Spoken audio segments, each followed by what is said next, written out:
Anda baru saja selesai salat Isya. Raga Anda terasa sangat lelah. Punggung Anda terasa pegal, pundak Anda terasa berat. Mungkin kepala Anda sedikit pusing setelah seharian penuh membanting tulang di tempat kerja. Anda baru saja selesai bekerja keras seharian.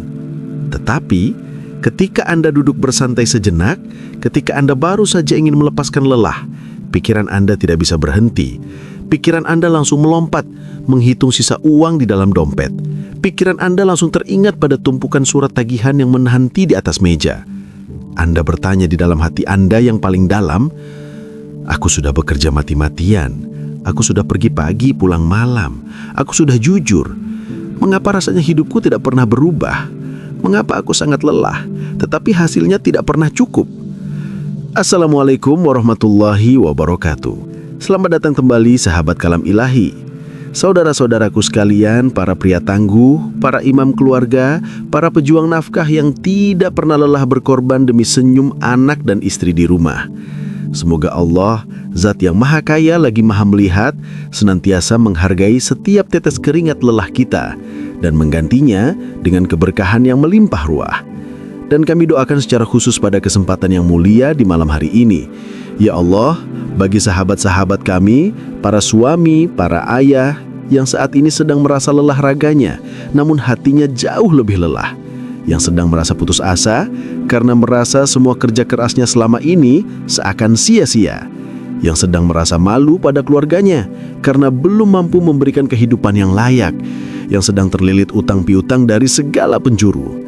Ya Allah, kami mohon, jangan biarkan malam ini berlalu.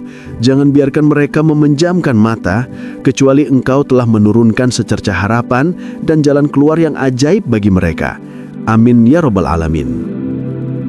Sahabat Kalam Ilahi, judul video kita hari ini mungkin terdengar sangat mengejutkan, sangat provokatif, kaya raya tanpa kerja keras. Apakah ini artinya Kalam Ilahi sedang mengajarkan kita untuk menjadi pemalas? Apakah kita disuruh untuk duduk berdiam diri di rumah, tidak melakukan apa-apa dan menunggu uang jatuh dari langit? 1000 kali tidak. Demi Allah, bukan itu maksudnya. Islam adalah agama yang sangat membenci kemalasan. Islam adalah agama yang memuliakan tangan-tangan yang bekerja. Baginda Nabi besar Muhammad SAW adalah seorang pedagang yang jujur dan pekerja keras. Lalu, kerja keras apa yang harus kita tinggalkan? Yang harus kita tinggalkan sahabatku adalah kerja keras yang bodoh, kerja keras yang sia-sia. Apa itu kerja keras yang bodoh? Yaitu kerja keras dari pagi sampai malam yang hanya mengandalkan kekuatan otot kita yang terbatas. Kerja keras yang hanya mengandalkan kepintaran otak kita yang sempit. Kerja keras yang membuat kita lupa bahwa ada bos di atas segala bos. Kerja keras yang membuat kita lupa bahwa yang menggerakkan hati klien untuk membeli, yang melunakkan hati atasan untuk memberi kita bonus adalah Allah Subhanahu wa Ta'ala. Kerja keras yang saking kerasnya membuat kita berani menunda-nunda waktu salat.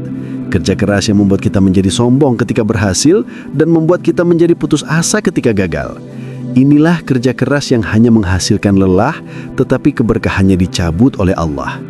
Inilah kerja keras yang harus kita tinggalkan. Kita harus segera beralih. Kita harus mengubah strategi perang finansial kita. Kita, para pria, adalah pejuang. Tetapi pejuang yang cerdas tidak hanya mengandalkan kekuatan pedangnya. Dia mengandalkan strategi. Dan strategi spiritual tertinggi adalah melobi sang panglima perang, Allah Subhanahu wa Ta'ala. Kita akan beralih kepada kerja cerdas spiritual. Kita tetap bekerja di siang hari, itu wajib. Ikhtiar bumi itu adalah perintah. Tetapi pekerjaan kita yang sesungguhnya, yang menentukan hasil akhir kita, yang menentukan keberkahan kita, kita lakukan di malam hari, tepatnya habis Isya. Mengapa setelah Isya? Sholat Isya adalah sholat penutup dari semua aktivitas harian kita. Ini adalah waktu kita menutup buku laporan harian kita kepada Allah. Ini adalah waktu transisi. Ini adalah gerbang malam. Ini adalah waktu di mana kita bersiap untuk kematian kecil kita, yaitu tidur. Sebelum kita tidur, sebelum kita menyerahkan total jiwa raga kita kepadanya, kita akan melakukan sebuah pekerjaan cerdas yang terakhir. Sebuah lobi langit yang sangat singkat, namun sangat dahsyat. Di waktu krusial inilah ada sebuah rahasia, sebuah amalan, sebuah zikir yang sangat ringan, sangat singkat. Cukup dibaca 11 kali saja. Bukan 1000, bukan 100, hanya 11 kali. Mungkin kita bertanya, apa istimewanya 11 kali? Sahabatku, di dalam dunia spiritual, jumlah hitungan itu adalah sebuah kunci, sebuah kode. Para ulama, para aulia, orang-orang soleh mengajarkan bahwa 11 kali ini adalah kunci yang sangat spesifik, sebuah kode yang jika dibaca dengan penuh keyakinan, dengan penuh kepasrahan, tepat setelah sholat Isya, getaran spiritualnya mampu memaksa rahmat Allah untuk turun. Getarannya mampu mengakselerasi doa kita. Dan janjinya, tidak sampai 3 hari kaya raya. Ini adalah janji tentang kecepatan pertolongan Allah. Ini adalah janji tentang keajaiban. Bagi Allah Subhanahu wa Ta'ala, membuat kita kaya dalam 3 hari, bahkan dalam 3 detik, adalah perkara yang sangat mudah. Allah hanya perlu berfirman, kun fayakun. Jadilah, maka terjadilah. Masalahnya bukan pada kemampuan Allah. Masalahnya ada pada keyakinan kita. Kita terlalu sering membatasi kekuasaan Allah dengan logika kita yang sempit. Kita berpikir, untuk kaya kita harus bekerja 30 tahun. Kita harus punya modal miliaran. Padahal Allah memiliki konsep rezeki min haitsu la yahtasib. Rezeki dari arah yang tidak disangka-sangka. Zikir 11 kali setelah Isya ini adalah pengetuk pintu rezeki yang tidak disangka-sangka itu. Ini adalah sebuah wirid yang sangat spesifik, sebuah doa mustajab yang di dalamnya terkandung pujian yang paling Allah cintai. Ini adalah sebuah senjata yang sering digunakan oleh orang-orang soleh ketika mereka berada di titik paling buntu, di titik paling kepepet, di titik di mana logika manusia sudah tidak ada artinya lagi. Waktu malam adalah waktu yang paling khusyuk, waktu di mana doa kita lebih didengar.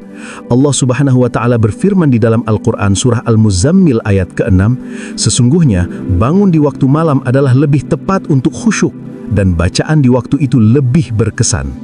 Bayangkan skenario ini, Anda baru saja selesai bekerja keras seharian di dunia. Anda lelah, Anda menghadap Allah di sholat Isya. Anda mengadukan semua kelelahan Anda. Lalu Anda tidak langsung tidur. Anda tidak langsung sibuk dengan telepon genggam Anda. Anda duduk sebentar. Anda bekerli cerdas. Anda baca kunci ini 11 kali. Anda sedang menitipkan semua kelelahan Anda. Anda sedang mentransfer semua beban hutang Anda kepadanya. Anda tidur dalam keadaan pasrah total. Dan Anda membiarkan Allah yang bekerja untuk Anda semalaman. Anda membiarkan Allah yang menggerakkan pasukan langitnya untuk membereskan urusan Anda di bumi.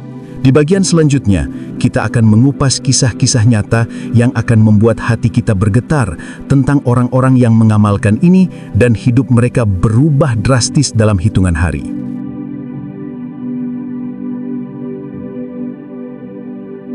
Konsep menyerahkan semua beban di malam hari, tepat setelah sholat Isya, mungkin terdengar terlalu sederhana bagi sebagian dari kita. Kita, sebagai seorang pria, sebagai seorang kepala keluarga, sudah terlanjur dididik oleh dunia untuk menyelesaikan masalah kita dengan tangan kita sendiri. Kita sudah terbiasa untuk menjadi kuat, untuk tidak mengeluh, dan untuk terus berjuang membanting tulang. Kita merasa jika kita berhenti bekerja keras dengan otot kita, maka kita adalah pria yang gagal. Perasaan inilah yang seringkali menjadi hijab atau penghalang terbesar kita. Kita merasa lebih percaya pada selip gaji kita daripada jaminan Allah. Kita merasa lebih percaya pada koneksi bisnis kita daripada kedekatan kita dengan Allah Subhanahu wa Ta'ala. Kita bekerja keras di dunia, tetapi kita lupa bahwa dunia ini ada yang memiliki. Mengapa amalan ini begitu dahsyat, padahal begitu ringan? Hanya 11 kali, bukan 1000, bukan 100. Jawabannya terletak pada kualitas dari amalan itu, waktu di mana kita melakukannya, dan rasa di dalam hati kita. Waktu setelah Isya adalah waktu penyerahan total. Kita baru saja menyelesaikan 5 kewajiban sholat harian kita. Kita berada di penghujung hari. Energi kita sudah habis terkuras untuk urusan dunia. Di saat itulah, kita datang menghadap Allah dalam kondisi kita yang paling nol, paling lemah, paling fakir, dan disitulah letak kekuatannya. Ketika seorang hamba datang kepada Allah dengan perasaan sudah tidak mampu, sudah buntu, ya Allah, hamba menyerah. Disitulah Allah Subhanahu wa Ta'ala akan mengambil alih. Janji tidak sampai 3 hari itu adalah janji tentang kecepatan pertolongan Allah. Ini adalah amalan darurat, amalan percepatan.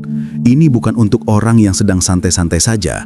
Ini adalah amalan untuk kita yang sedang kepepet, yang sedang dikejar-kejar oleh penagih hutang, yang butuh modal usaha lusa, yang tidak bisa menunggu gajian bulan depan. Amalan 11 kali ini adalah tombol akselerator spiritual. Kita sedang memaksa rahmat Allah untuk turun lebih cepat dari biasanya. Mari kita berkaca pada sebuah kisah nyata. Sebut saja namanya Pak Fajar. Seorang pria Indonesia, suami, ayah dari 3 anak. Pak Fajar adalah seorang pengusaha kecil di bidang catering. Usahanya berjalan biasa saja, cukup untuk hidup. Sampai suatu hari musibah besar datang. Dapur cateringnya di ruko sewaan mengalami korsleting listrik dan terbakar hebat di malam hari. Habis, ludes, semua peralatan masak, semua lemari pendingin, semua bahan baku hangus menjadi abu. Yang tersisa hanyalah puing-puing hitam. Dan yang lebih parah, yang tersisa adalah hutang kepada pemasok barang yang belum terbayar dan cicilan pinjaman modal di bank yang masih puluhan juta rupiah. Pak Fajar hancur. Dalam satu malam, dia kehilangan segalanya. Dia bekerja keras. Dia mencoba mencari pinjaman lagi ke sana kemari, tidak ada yang percaya. Dia mencoba menjual sisa aset yang dia punya, mobil tuanya, tetapi tidak laku-laku. Dia buntu total. Dia malu pada istrinya. Dia merasa gagal sebagai seorang pria. Dia merasa hidupnya sudah berakhir. Dalam kondisi putus asa itulah, Pak Fajar datang kepada seorang guru ngaji di kampungnya. Beliau menceritakan semua musibahnya sambil menangis terseduh-seduh. "Pak Kiai," katanya, "saya hancur Pak Kiai. Saya butuh modal cepat. Saya tidak tahu harus bagaimana lagi. Saya sudah buntu." Sang Kiai mendengarkan dengan tenang. Beliau tidak memberinya uang, karena beliau juga bukan orang kaya. Beliau menepuk pundak Pak Fajar. "Fajar, api telah menghanguskan kerja kerasmu di dunia. Sekarang, saatnya kamu bekerja cerdas di langit. Ada satu amalan pembuka kunci. Amalan ini sangat ringan, tapi jangan kau remehkan. Bacalah setelah salat Isya, jangan kau tunda. Baca 11 kali saja. Baca dengan yakin, baca dengan pasrah, dan lihat apa yang Allah lakukan dalam 3 hari.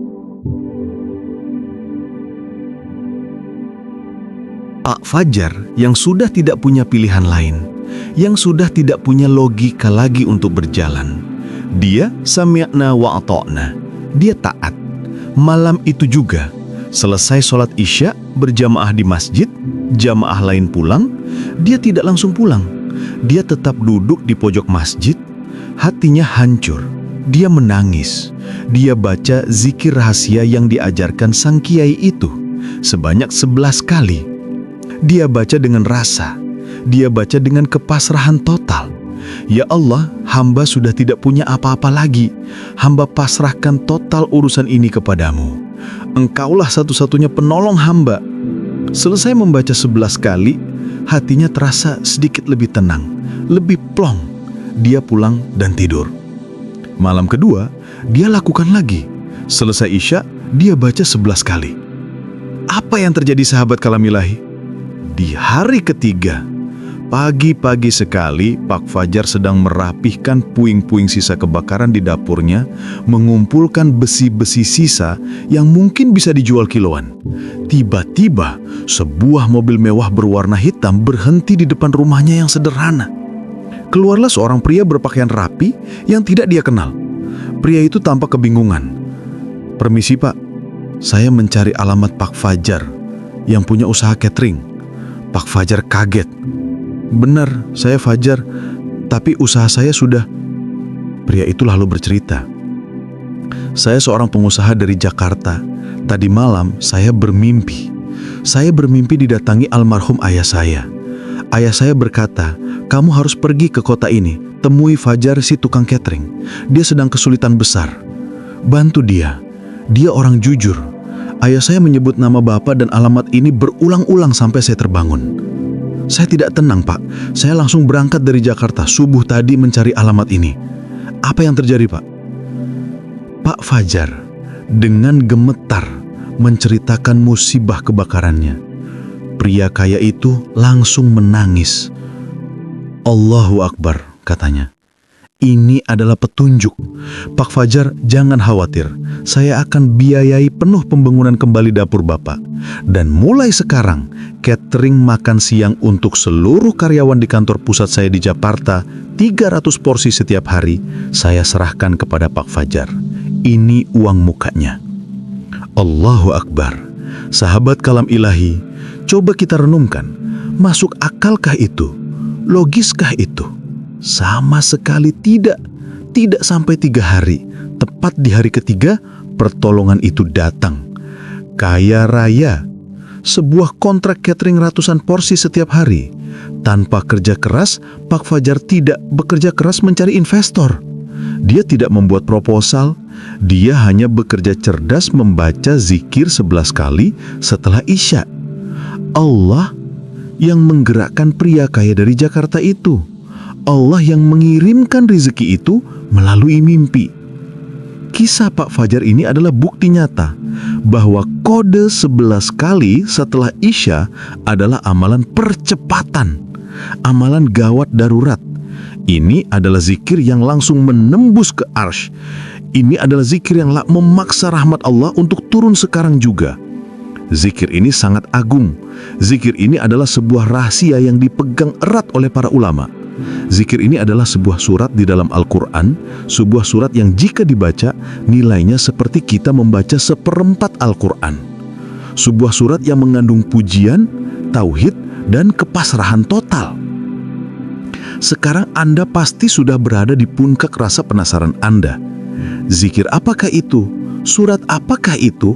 Kalimat agung apa yang dibaca Pak Fajar 11 kali itu yang kekuatannya begitu dahsyat? Di bagian selanjutnya, bagian puncak dari video kita, kami akan bongkar tuntas. Kami akan berikan ijazah amalannya secara lengkap dan jelas. Pastikan Anda tidak beranjak. Tetaplah bersama kami di Kalam Ilahi.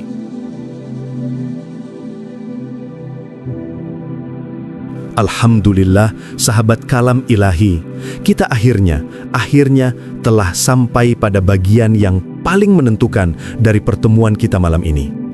Bagian di mana kunci yang kami janjikan, kode rahasia 11 kali itu, akan kami bongkar, akan kami ijazahkan, akan kami serahkan sepenuhnya kepada Anda.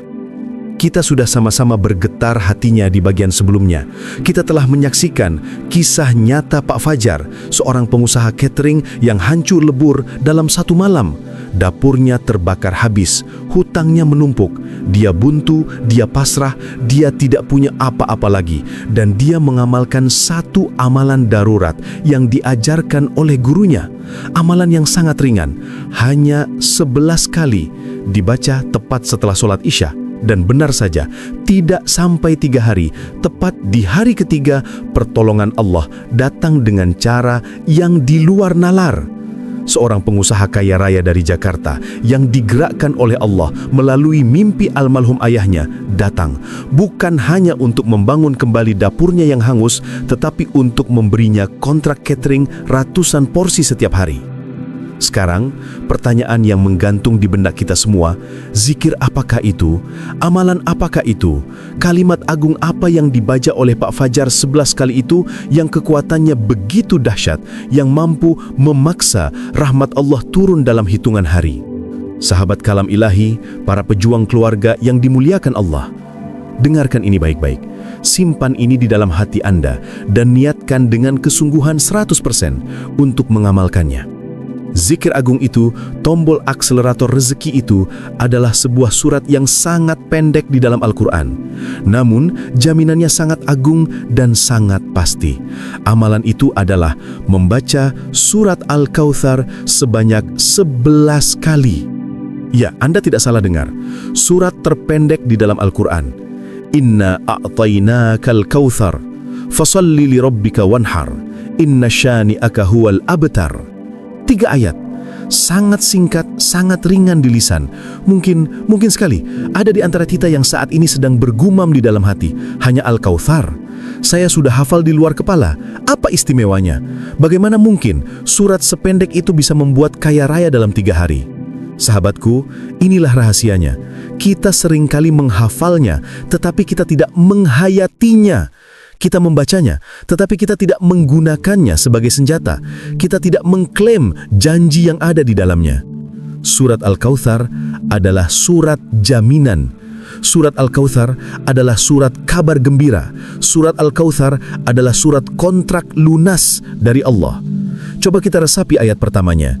Inna a'tainakal kautsar. Sesungguhnya kami, Allah, telah memberikan kepadamu, wahai Muhammad dan juga umatmu, Al-Kautsar. Apa itu Al-Kautsar? Para ulama menafsirkannya sebagai telaga Al-Kautsar di surga nanti, dan tafsiran lainnya adalah nikmat yang banyak, yang tidak terhitung, yang tidak terputus. Sekarang, coba perhatikan kata-katanya. Allah berfirman, kami telah memberikan. Telah. Bentuknya past tense, bentuk lampau. Artinya, jaminan nikmat yang banyak itu, jaminan rezeki yang melimpah itu, sudah Allah berikan kepada kita. Itu sudah menjadi hak kita. Masalahnya adalah nikmat itu tertahan, nikmat itu tersumbat. Rezeki kita yang melimpah itu menggantung di langit, tidak bisa turun ke bumi, tidak bisa masuk ke rekening kita. Mengapa? Karena dosa kita, karena keraguan kita, karena kesombongan kita, karena kita terlalu sibuk mengandalkan kerja keras bodoh kita.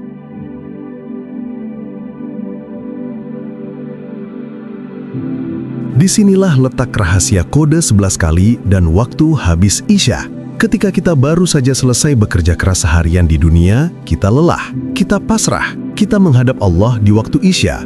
Lalu kita tidak langsung tidur, kita tidak langsung sibuk dengan telepon genggam kita. Kita duduk sebentar, kita bekerja cerdas, kita mengklaim jaminan Allah itu. Membaca surat Al-Kautsar 11 kali setelah Isya adalah cara kita mengetuk pintu langit. Kita seolah-olah sedang berkata, Ya Allah, Engkau sudah berjanji di dalam surat ini. Engkau telah memberikan kepadaku nikmat yang banyak. Malam ini, hamba menagih janjimu. Hamba butuh cepat. Hamba sedang dalam musibah. Hamba tidak minta yang lain. Hamba hanya minta apa yang sudah Engkau janjikan. Hamba minta Al-Kautsar itu.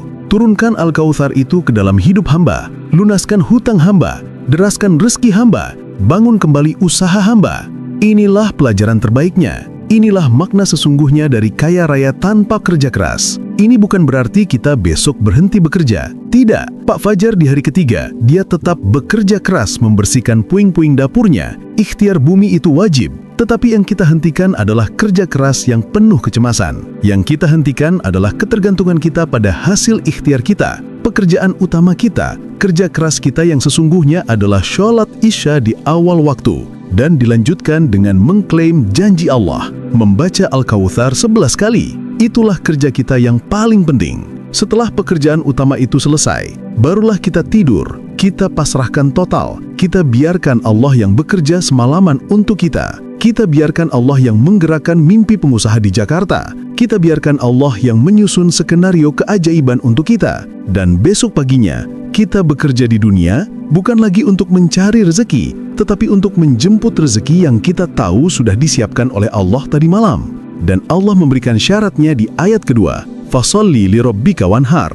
Maka dirikanlah sholat karena Tuhanmu dan berkorbanlah. Inilah kunci untuk mendapatkan Al-Kautsar itu. Fasholli, maka sholatlah. Kita baru saja menunaikan sholat Isya, sholat penutup kita. Wanhar, dan berkorbanlah. Apa yang kita korbankan? Kita mengorbankan rasa lelah kita. Kita mengorbankan waktu istirahat kita yang seharusnya bisa dipakai nonton televisi atau main telepon genggam. Kita mengorbankan ego kita. Kita menyembelih rasa sombong kita yang merasa bisa menyelesaikan masalah dengan kerja keras kita sendiri. Kita korbankan semua itu demi 11 kali laporan kepada Allah. Ketika kita sudah menunaikan syaratnya, sholat dan berkorban, maka Allah pasti akan menunaikan janjinya, Al-Kautsar.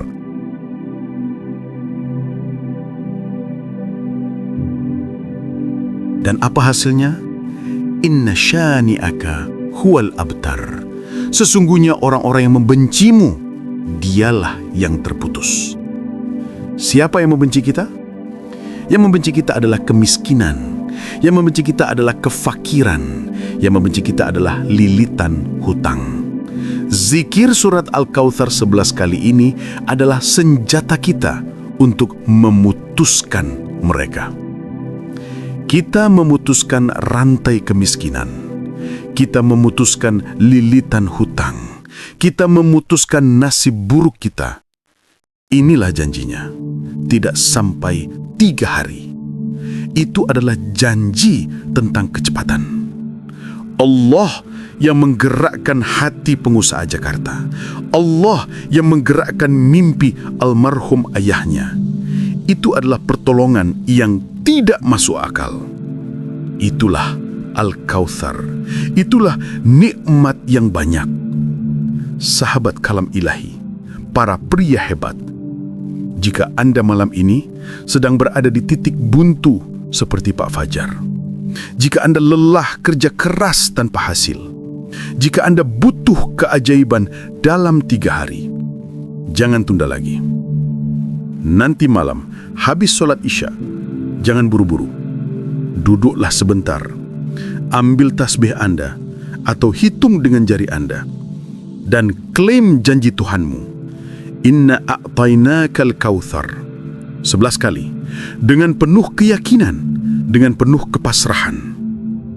Bagi Anda yang siap mengorbankan sedikit waktu lelahnya, yang siap menyembelih egonya, yang siap mengklaim janji Al-Kautsar, yang siap menerima ijazah agung ini, kami persilahkan dengan segenap kerendahan hati dan rasa cinta, tuliskan di kolom komentar qabiltu, yang artinya saya terima ijazah ini.